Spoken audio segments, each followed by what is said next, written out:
sui lung lên zual chang in ka don thi phu lo te ti lim ten lên lại kan che na tha leng dang ngai lo te in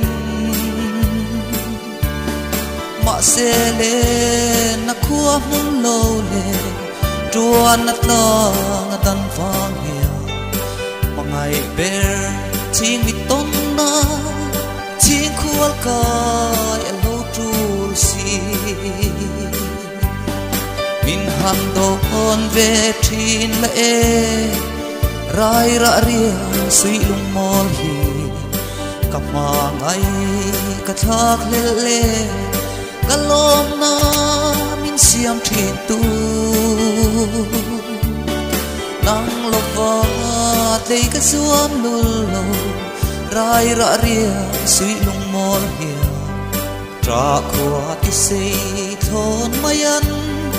em ni khuan na lo duan che ma ten ni chung lung lenin ka thi thi kan len dun na ma sen thal bom ro mei ba ching mi tin a tong si lo min nem tu ka van ngai e ka diang tlei tir mel tha eng ka tong le ang mo ros par iang tlei tir mel tha min han don ve thin la e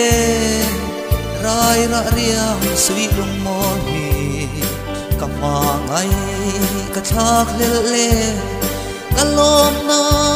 min siam thin tu nang lo va te ka zuam lul lo rai ra riang sui lung mol hi tra khua ti sei thon mayan em ni khuan na lo duan che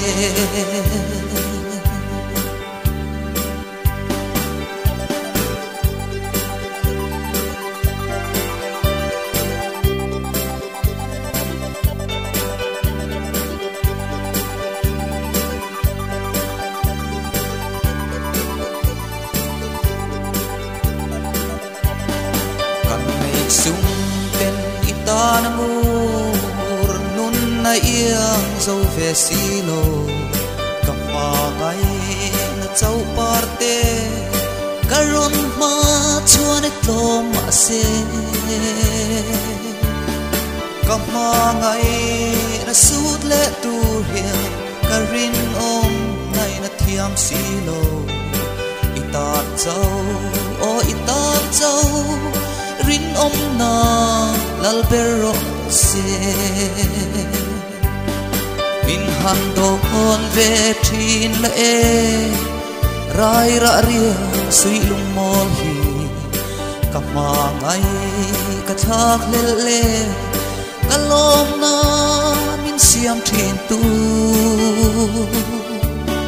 nang lo va te ka zuam lul lo rai ra ria sui lung mol hi tra khua ti sei thon mayan em ni khuan